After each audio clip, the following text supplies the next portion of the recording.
നമസ്കാരം.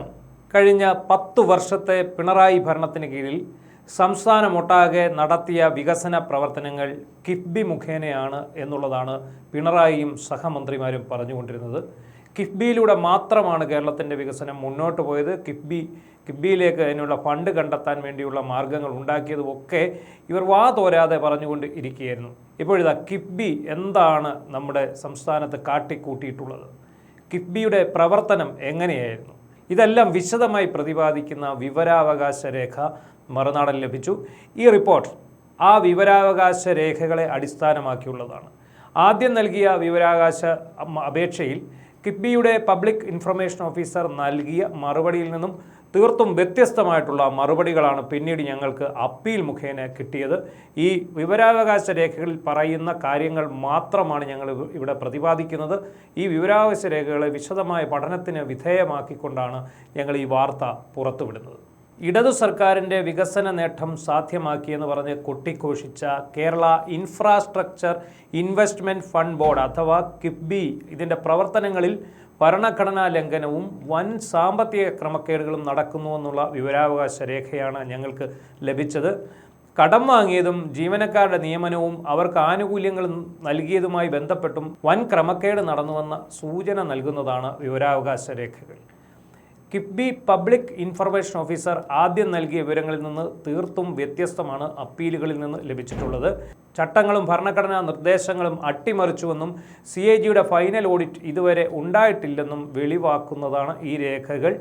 PSCയെ പൂർണ്ണമായി മറികടന്നും CAG final ഓഡിറ്റിങ്ങിന് വിധേയമാകാതെയും ഈ സ്ഥാപനം പ്രവർത്തിക്കുന്നതെന്ന് വ്യക്തമാകുന്നു. വിവരാവകാശ അപേക്ഷയിൽ നിരവധി അപ്പീലുകൾ നൽകിയിട്ടും പൂർണ്ണമായും ശരിയായിട്ടുള്ള വിവരങ്ങൾ ലഭിച്ചിട്ടില്ല. എങ്കിലും ഓരോ ഘട്ടത്തിലും ലഭിച്ചിട്ടുള്ള രേഖകൾ വിശദമായി പഠിച്ച് വിലയിരുത്തുമ്പോഴാണ് കിഫ്ബിയുടെ പേരിൽ നടക്കുന്ന പകൽക്കൊള്ള പുറത്തു വന്നിരിക്കുന്നത്. ആദ്യം നൽകിയ വിവരാവകാശ അപേക്ഷയ്ക്ക് ലഭിച്ച മറുപടിയിൽ വെറും 40 ജീവനക്കാർ മാത്രമുള്ള ചെറിയ ഓഫീസാണ് കിഫ്ബി എന്നാണ് പറഞ്ഞിരുന്നത്.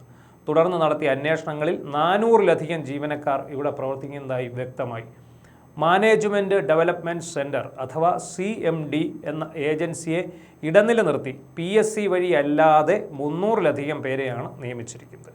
ആയിരക്കണക്കിന് ഉദ്യോഗാർത്ഥികൾ PSC റാങ്ക് പട്ടികയിൽ വിവിധ വകുപ്പുകളിൽ നിയമനം കാത്തിരിക്കുമ്പോഴാണ് യാതൊരുവിധ സംവരണ മാനദണ്ഡങ്ങളും പാലിക്കാതെ ഈ പിൻവാതിൽ നിയമനങ്ങൾ നടന്നിരിക്കുന്നത്. സംസ്ഥാനം കടുത്ത സാമ്പത്തിക പ്രതിസന്ധി നേരിടുമ്പോഴും കിഫ്ബിയുടെ 25ാം വാർഷിക ആഘോഷങ്ങൾക്കായി ഏകദേശം 18 കോടി രൂപയാണ് ചെലവാക്കിയത്. ഇതിൽ 16 കോടി രൂപയും മാധ്യമങ്ങൾക്ക് പരസ്യം നൽകിയതാണ് എന്നുള്ളത് നടുക്കുന്ന ഒരു വിവരമാണ്. പ്രചാരണ പരിപാടികളുടെ ഭാഗമായി ആകെ ചെലവായ 18 കോടിയിൽ 16 കോടിയും പ്രചാരണ പരിപാടികൾക്ക് വിനിയോഗിച്ചതായിട്ടാണ് രേഖകൾ പറയുന്നത്. ജനങ്ങളുടെ നികുതി പണവും പെട്രോൾ സെസ്സും ഉപയോഗിച്ച് നടത്തുന്ന ഇത്തരം വലിയ ആഘോഷങ്ങൾ, ഇത്തരം വലിയ ചെലവുകൾ പൊതുജനങ്ങളോടുള്ള വെല്ലുവിളിയാണെന്ന ആക്ഷേപവും ശക്തമായിരിക്കുന്നു. കോടികൾ കടമെടുത്ത് പ്രവർത്തിക്കുന്ന സ്ഥാപനമായിട്ടും CAG ഫൈനൽ ഓഡിറ്റിംഗ് റിപ്പോർട്ട് ഇതുവരെ ലഭ്യമാക്കിയിട്ടില്ല. കൂടാതെ കിഫ്ബി ഉദ്യോഗസ്ഥർ തന്നെ അതിൻ്റെ ഉപസ്ഥാപനമായ കിഫ്കോണിൻ്റെ ഭരണസമിതിയിൽ ഇരിക്കുന്നത് ഭരണഘടനാ വിരുദ്ധവുമാണ്. കഴിഞ്ഞ വർഷം നവംബർ 7-ന് കിഫ്ബി പബ്ലിക് ഇൻഫർമേഷൻ ഓഫീസർ നൽകിയ RTI മറുപടിയിൽ ആകെ 40 ജീവനക്കാരാണ് കിഫ്ബിയിലുള്ളത് എന്നാണ് പറഞ്ഞിരുന്നത്. ഇതിൽ സ്ഥിരം ജീവനക്കാർ 6 പേരാണ്, 19 പേർ ഡെപ്യൂട്ടേഷനിലും 15 പേർ കരാർ ജീവനക്കാരുമാണ് എന്നാണ് പറഞ്ഞിരുന്നത്. എന്നാൽ ഇതിനെതിരെ നൽകിയ അപ്പീലിൽ പുറത്തു വന്ന കണക്കിൽ ജീവനക്കാരുടെ എണ്ണം 400 കവിഞ്ഞു. നേരത്തെ പറഞ്ഞിരുന്ന, അതായത് ആദ്യം നൽകിയ വിവരാവകാശ രേഖയിലെ 40 പേരെ കൂടാതെ centre for management development CMD മുഖേന 337 പേരെ നിയമിച്ചതായി വ്യക്തമായി.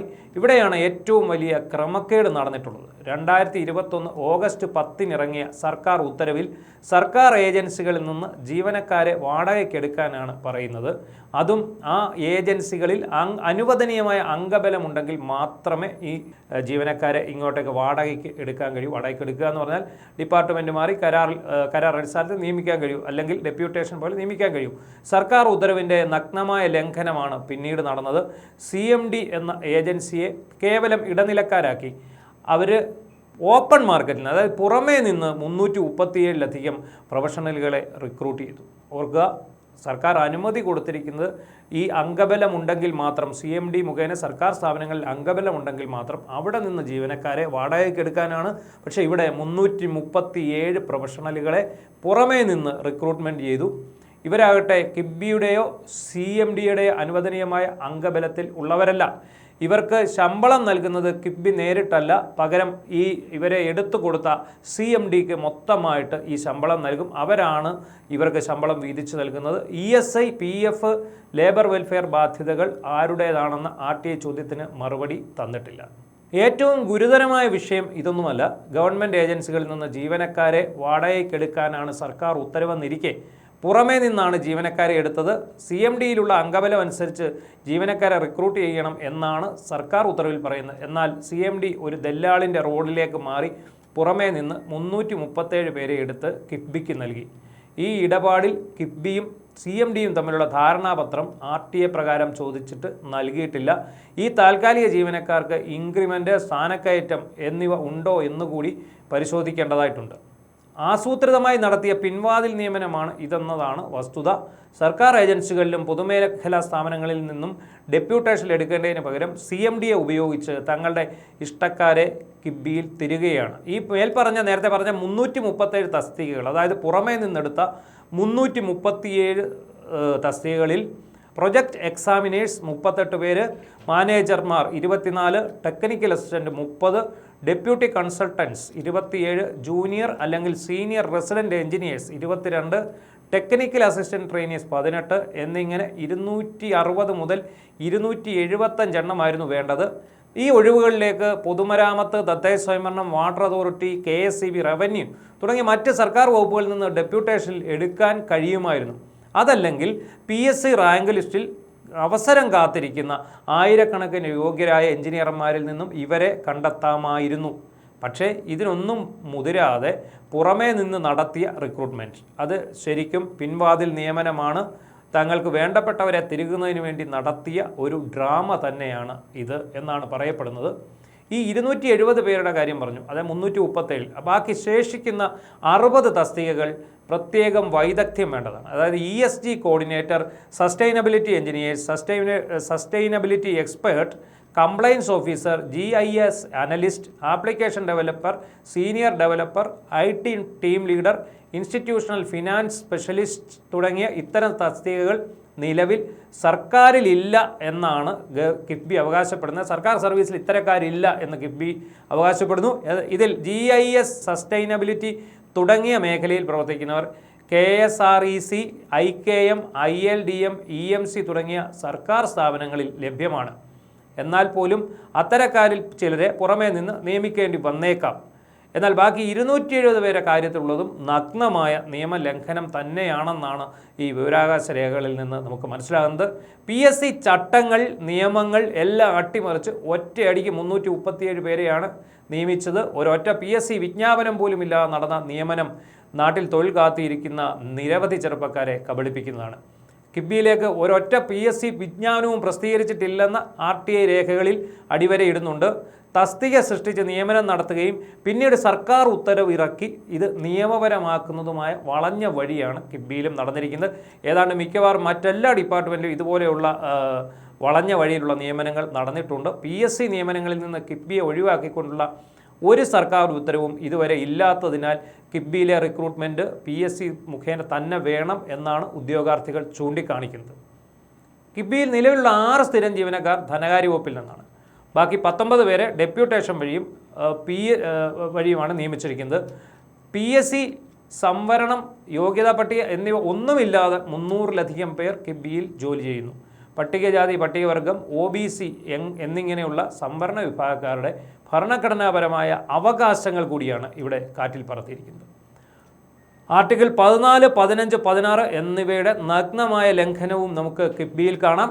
കിഫ്ബി ഫണ്ടുകൾ സ്റ്റേറ്റ് കൺസോളിഡേറ്റഡ് ഫണ്ടിന് പുറത്താണെന്നാണ് അവകാശവാദം. എന്നാൽ വിവരാവകാശ രേഖകൾ വ്യക്തമാക്കുന്നത് മറ്റു ചില യാഥാർത്ഥ്യങ്ങളാണ്. മോട്ടോർ വാഹന നികുതി, ഇന്ധന സെസ് എന്നിവ നിർബന്ധിത നികുതിയാണ്. ഇതാണ് കിഫ്ബിയുടെ മൂലധനമെന്നാണ് പറയുന്നത്. ഇത് സംസ്ഥാന വരുമാനത്തിൻ്റെ ഭാഗമാണ്. കിഫ്ബി ആക്ടിൻ്റെ സെക്ഷൻ 7(1) പറയുന്നത് കിഫ്ബിയുടെ തിരിച്ചടവിനും പ്രവർത്തനത്തിനും ബജറ്റിൽ തുക വകകൊള്ളിക്കാമെന്നാണ്. കിഫ്ബിയുടെ മസാല ബോണ്ട്, ആഭ്യന്തര ബോണ്ട് എന്നിവ സംസ്ഥാനത്തിൻ്റെ ഈടിന്മേലുള്ള കടം വാങ്ങലായതിനാൽ കൺസോളിഡേറ്റഡ് ഫണ്ടിൽ നിന്നും തിരിച്ചടയ്ക്കേണ്ടി വരും. നിയമപരമായ അനുമതിയോടെ അല്ലാതെ സഞ്ചിത നിധിയിൽ നിന്നും പണം പിൻവലിക്കാനോ വിനിയോഗിക്കാനോ പാടുള്ളതല്ല എന്നാണ് ആർട്ടിക്കിൾ 266(3) പറയുന്നത്. ഇത് കിഫ്ബിക്ക് ബാധകമല്ലേ എന്നാണ് ഉയരുന്ന മറ്റൊരു ചോദ്യം. പക്ഷേ CAGയുടെ അന്തിമ റിപ്പോർട്ട് ഇതുവരെ കിഫ്ബി ലഭ്യമാക്കിയിട്ടില്ല എന്നാണ് വിവരാവകാശ മറുപടിയിൽ പറയുന്നത്. ഇതുപോലെ ഈ ജീവനക്കാരുടെ ശമ്പള കണക്കിലും വലിയ തിരിമറി നടന്നതായിട്ടാണ് നമുക്ക് കിട്ടിയ രേഖകളിൽ നിന്ന് മനസ്സിലാകുന്നത്. ശരിക്കും കിഫ്ബിയിലെ ജീവനക്കാരുടെ ശമ്പളം എത്രയാണ് എന്ന് ചോദിച്ചപ്പോൾ ഇതിന് വലിയ ഒരു ഉരുണ്ടുകളിയാണ് RTI മറുപടിയിൽ നടത്തിയിരിക്കുന്നത്. 2024-25 ജീവനക്കാരുടെ ശമ്പളം 14.43 കോടി എന്നാണ് മറുപടി. ഇതിന് വിവരാവകാശ നിയമപ്രകാരം ലഭിച്ച ജീവനക്കാരുടെ യഥാർത്ഥ ശമ്പള കണക്ക് പ്രകാരം ഗണിച്ചാൽ കിട്ടുക മറ്റൊരു ഫിഗറാണ്. താൽക്കാലികമായി നിയോഗിച്ച 337 ജീവനക്കാർ ശരാശരി 55,000 രൂപ ശമ്പളം വാങ്ങുമെന്ന് കരുതുക.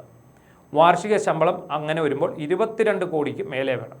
അങ്ങനെയെങ്കിൽ നേരത്തെ പറഞ്ഞ 14.37 കോടിയിൽ നിന്നും 8 മുതൽ 10 കോടി വരെ എവിടെ എന്നുള്ളതാണ് ചോദ്യം. അതായത് ഈ പറഞ്ഞ ആ കിഫ്ബിയിൽ ജീവനക്കാരെ ശമ്പളമായിട്ട് നമുക്ക് തന്ന വിവരാവകാശ രേഖ 14.43 കോടി എന്നാണ്. അപ്പോൾ ബാക്കി വരുന്ന ഈ 300-ൽ പരം പുറമേ നിന്ന് എടുത്തിട്ടുള്ള ജീവനക്കാരുടെ ശമ്പളം അത് 8 മുതൽ 10 കോടി വരെ എവിടെ എന്നുള്ള ചോദ്യമാണ് വരുന്നത്. അത് ഏത് കണക്കിലാണ് ഉൾക്കൊള്ളിച്ചിരിക്കുന്നത്? മറ്റു ചെലവുകൾ എന്ന തലക്കെട്ടിൽ 95 കോടി രൂപ എന്ന് കാണിക്കുന്നുണ്ട്. അതിൽ ഒളിപ്പിച്ചോ എന്ന് വേണം സംശയിക്കാൻ. അതുപോലെ തന്നെ ഡെപ്യൂട്ടേഷൻ ജീവനക്കാർക്ക് പ്രൊജക്റ്റ് അലവൻസ് എന്ന പേരിൽ 20,000 രൂപ വീതവും നൽകുന്നുണ്ട്. അവരുടെ സാധാരണ ശമ്പളത്തിന് പുറമെയാണ് ഈ അലവൻസ്. ഈ 19 ഡെപ്യൂട്ടേഷൻ ഉദ്യോഗസ്ഥർക്ക് പ്രതിവർഷം ഈ ഇനത്തിൽ മാത്രം 45.60 ലക്ഷമാണ് അധികമായി വേണ്ടത്. ഇതിൻ്റെ നിയമസാധുത RTI മുഖേന ഞങ്ങൾ ചോദിച്ചെങ്കിലും അതിൻ്റെ മറുപടിയും നമുക്ക് ലഭിച്ചിട്ടില്ല. അതുപോലെ കിഫ്ബി ജീവനക്കാർക്ക് പരിശീലനം നൽകുന്നത് സംബന്ധിച്ച് വ്യത്യസ്ത RTI അപേക്ഷകളിൽ ലഭിച്ച മറുപടി വളരെ വിചിത്രമാണ്. ഒരെണ്ണത്തിൽ ജീവനക്കാർക്ക് പരിശീലനത്തിനായി ചെലവഴിച്ചത് വെറും 31,108 രൂപയാണെന്ന് പറയുമ്പോൾ രണ്ടാമത്തെ അപേക്ഷയ്ക്ക് കിട്ടിയ മറുപടിയിൽ ഇത് 12.04 ലക്ഷം രൂപയാണ്. RTI 1 ആദ്യം കൊടുത്ത RTI പ്രകാരം 2020 മുതൽ 23 വരെ വർഷങ്ങളിൽ ഒരു പൈസ പോലും പരിശീലനത്തിന് നൽകിയിട്ടില്ല. ജീവനക്കാരുടെ പരിശീലനത്തിന് ഒരു പൈസ പോലും നൽകിയിട്ടില്ലെന്നാണ് ആദ്യ മറുപടി. 2023-24 വർഷം 31,108 രൂപ നൽകിയിട്ടുണ്ട്. 2024-25 വർഷത്തിൽ ഒന്നും ചെലവാക്കിയിട്ടില്ല. എന്നാൽ ഈ വിവരാവകാശ മറുപടി തൃപ്തികരമല്ലാത്തതിനാൽ അതിന് നൽകിയ അപ്പീലിൽ പറയുന്നത് 2021-22 4.30 ലക്ഷം, 2022-23 2.12 ലക്ഷം, 23-24 5.62 ലക്ഷം എന്നിങ്ങനെയാണ്. ഇതെന്ത് മറിമായാണെന്ന് തോന്നാം. കാരണം ആദ്യം നൽകിയ അപേക്ഷയിൽ പറയാത്ത കാര്യങ്ങളെല്ലാം അപ്പീലിൽ നമുക്ക് ലഭിച്ചിരിക്കുകയാണ്. അപ്പോൾ ഇതിൽ നമുക്ക് ഒരു കാര്യം മനസ്സിലാക്കാം. ആദ്യം പറഞ്ഞ ആദ്യത്തെ മറുപടിയിൽ പറഞ്ഞ 31,308 രൂപ കിഫ്ബിയിലെ ജീവനക്കാരുടെ 40 കരാർ ഉദ്യോഗസ്ഥരുടെ മാത്രം പരിശീലനത്തിന് ചെലവായതായിരിക്കണം. ബാക്കി വന്ന ഈ തുക പുറമേ നിന്ന് കരാറിൽ നിയമിച്ചവരെ അവർക്ക് പരിശീലനത്തിനാണ് ചെലവഴിച്ചിരിക്കുന്നത്. ഇവരെ കിഫ്ബി തങ്ങളുടെ സ്റ്റാഫായിട്ട് കണക്കാക്കുന്നില്ലെന്നായിരുന്നു ആദ്യം RTI മറുപടി വ്യക്തമാക്കിയത്. പക്ഷേ പിന്നീട് ലഭിച്ച RTIയിൽ 300-ലധികം വരുന്ന പുറമേ നിന്നുള്ള ജീവനക്കാരുടെ പരിശീലന ചെലവ് കാണിച്ചിട്ടുണ്ട്. ഇത് ആർക്കു വേണ്ടിയാണെന്നുള്ള ചോദ്യം, അതിന് വിവരങ്ങൾ ഓഫീസിൽ സൂക്ഷിച്ചിട്ടില്ല എന്ന വിചിത്രമായ മറുപടിയാണ് RTI മുഖേന കിട്ടിയത്. കിഫ്ബിയുടെയോ CMDയുടെയോ സ്ഥിരം ജീവനക്കാരല്ലാത്തവർക്ക് പൊതുപ്പണം ഉപയോഗിച്ച് പരിശീലനം നൽകുകയും അവർ എപ്പോൾ വേണമെങ്കിലും മികച്ച അവസരങ്ങൾ തേടി പോകാമെന്നിരിക്കെ അതിന് കൃത്യമായ കണക്കുകൾ സൂക്ഷിക്കാതിരിക്കുകയും ചെയ്യുന്നത് വളരെ ഗൗരവകരമായ കാര്യമാണ്. ഇനി ഇപ്പോൾ ഏറ്റവും പ്രധാനപ്പെട്ട കാര്യം, കിഫ്ബി എവിടെ നിന്നാണ് കടം വാങ്ങുന്നത്? ഏതാണ്ട് 60,000 കോടി രൂപയാണ് ഇതുവരെ ഈ കടമായിട്ട് കിഫ്ബി വാങ്ങുന്നത്. അത് എവിടെ നിന്നാണെന്നുള്ള ഒരു ചോദ്യമായിരുന്നു മറ്റൊന്ന് ഞങ്ങൾ ചോദിച്ചത്. അപ്പോൾ ആദ്യം കിട്ടിയ RTI മറുപടിയിൽ മോട്ടോർ വാഹന സെസ്, ഇന്ധന സെസ് എന്നിവയാണ് കിഫ്ബിയുടെ വരുമാന മാർഗം എന്ന് പറയുന്നത്. എന്നാൽ പിന്നെ അപ്പീൽ കൊടുത്തപ്പോൾ അതിനകത്ത് ലഭിച്ചതിൽ 30-ലധികം ധനകാര്യ സ്ഥാപനങ്ങൾ, നബാർഡ്, ഹഡ്കോ, അതുപോലെ തന്നെ KSFയുടെ പ്രവാസി ചിട്ടി, അങ്ങനെ SBI പോലെയുള്ള ബാങ്കുകൾ, അങ്ങനെ കുറേ വിവരങ്ങൾ കിട്ടിയിട്ടുണ്ട്. അപ്പോൾ ഇതിൽ ദേശസാൽകൃത ബാങ്കുകൾ, മസാല ബോണ്ട്, ആഭ്യന്തര ബോണ്ട് എന്നിവയ്ക്ക് പുറമെ ICICI, കോട്ടക് പോലെയുള്ള ന്യൂ ജൻ ബാങ്കുകളുണ്ട്. അപ്പം കിട്ടാവുന്നിടത്തു നിന്നെല്ലാം കടം വാങ്ങി കൂട്ടുകയാണ്. ഈ കടം എങ്ങനെ തിരിച്ചടയ്ക്കും എന്നുള്ളത് സർക്കാരിൻ്റെ ഉത്തരവാദിത്തമായി മാറിയിരിക്കുന്നു എന്നുള്ളതാണ് സത്യത്തിൽ നമുക്ക് ഈ രേഖകളിൽ നിന്ന് മനസ്സിലാകുന്നത്. പിന്നെ മറ്റൊന്ന്, കിഫ്ബിയുടെ സഹ കമ്പനിയുണ്ട് കിഫ്കോണിൽ ഡയറക്ടർ അല്ലെങ്കിൽ ഡയറക്ടർ ബോർഡ് മെമ്പർ ആയിട്ട് ഇരിക്കുന്നവർ ഇരട്ട പദവി വഹിക്കുന്നവരാണെന്നാണ് വിവരാവകാശ രേഖകൾ വ്യക്തമാക്കുന്നത്. അതായത് ഇത് ഇരട്ട പദവിയാണോ അതോ ഉദ്യോഗസ്ഥർക്ക് എന്തെങ്കിലും ചട്ടങ്ങളിൽ ഇളവുണ്ടോ എന്നീ ചോദ്യങ്ങൾക്ക് നിൽ എന്നാണ് മറുപടി ലഭിച്ചത്. എന്നാൽ വിവരാവകാശ നിയമപ്രകാരം ലഭിച്ച പട്ടികയിൽ ഈ ഇരട്ട പദവി വെളിപ്പെടുന്നുണ്ട്. കാരണം KIIFB CEO doctor KM Abraham എന്ന് പറയുന്നത് മുഖ്യമന്ത്രിയുടെ ചീഫ് പ്രിൻസിപ്പൽ സെക്രട്ടറിയാണ്. Inspection authority special secretary George Thomas സംസ്ഥാന സർക്കാരിൽ സ്പെഷ്യൽ സെക്രട്ടറിയാണ്. Joint fund manager Reji John സർക്കാരിൽ അഡീഷണൽ സെക്രട്ടറിയാണ്. ഇരട്ട പദവി Kerala government servants conduct rules 1960 part 3, 4 പ്രകാരം അനുവദനീയമല്ല. കിഫ്കോൺ സർക്കാർ സഹായത്തോടെ പ്രവർത്തിക്കുന്ന കമ്പനിയാണ്. നിലവിലെ ഈ ഇരട്ട പദവി ഗുരുതരമായ ചട്ടലംഘനമാണ്. കിഫ്കോണിന് ഇതുവരെ 2.54 കോടി രൂപ സേവന വേതനമായി കൊടുത്തിട്ടുള്ളതായിട്ടും RTI മറുപടി ലഭ്യമാക്കുകയാണ്. അതായത് ഈ കിഫ്കോൺ എന്ന് പറയുന്ന സഹകമ്പനി കിഫ്ബിയുടെ സഹകമ്പനി അതിലേക്ക് പ്രത്യേകം വേതനമാണ് നൽകിക്കൊണ്ടിരിക്കുന്നത്. അങ്ങനെ അവർക്ക് സേവന വേതനമായിട്ട് 2.54 കോടി രൂപ കൊടുത്തെന്നും RTI രേഖകൾ വ്യക്തമാക്കുകയാണ്. ഇനിയും മറ്റൊന്ന്, ഏറ്റവും വലിയ ശ്രദ്ധിക്കപ്പെട്ട കാര്യം, കിഫ്ബി പ്രകാരം അനുവദിച്ച പദ്ധതികൾ പൂർത്തിയായിട്ടില്ലെങ്കിലും കരാറുകാർക്കുള്ള തുക ഏറെക്കുറെ പൂർണ്ണമായിട്ട് വിതരണം ചെയ്തിട്ടുണ്ട്. 2016 കിഫ്ബി നിയമ ഭേദഗതിക്ക് ശേഷം 1216 ഉപപദ്ധതികളാണ് വിഭാവന ചെയ്തത്. അതിൽ ഇതുവരെ പൂർത്തിയായ പദ്ധതികൾക്ക് അനുവദിച്ചത് 24,734.58 കോടിയാണ്. സാങ്ഷൻ ചെയ്തിരിക്കുന്നത് അത്രയുമാണ്. ഈ തുകയിൽ 21,774.69 കോടി വിതരണം ചെയ്തു കഴിഞ്ഞു. 1 ലക്ഷം കോടിക്ക് മുകളിലുള്ള പദ്ധതി നടത്തിപ്പാണ് കിഫ്ബി വിഭാവന ചെയ്തത് എന്നാണ് പറയുന്നത്. അതിനാൽ അതിൽ പൂർത്തിയായത് മാത്രമാണ് ഈ പറയുന്ന 24,734.5 കോടി രൂപയുടെ പദ്ധതികളാണ് അതിൽ പൂർത്തിയായിട്ടുള്ളത്. വിവരാവകാശ നിയമപ്രകാരം ലഭിച്ച മറുപടികളിലെ വൈരുദ്ധ്യങ്ങളും കൃത്യമായ കണക്കുകൾ സൂക്ഷിക്കാത്തതും കിഫ്ബിയുടെ സുതാര്യതയെ ചോദ്യം ചെയ്യുന്നു. ഭരണഘടനാ സ്ഥാപനങ്ങളെ നോക്കുകുത്തിയാക്കി ഒരു സമാന്തര ഭരണ സംവിധാനമാണ് കിഫ്ബിയിലൂടെ നടക്കുന്നതെന്ന ഗുരുതരമായ ആരോപണമാണ് ഈ അന്വേഷണ റിപ്പോർട്ട് മുന്നോട്ട് വയ്ക്കുന്നത്.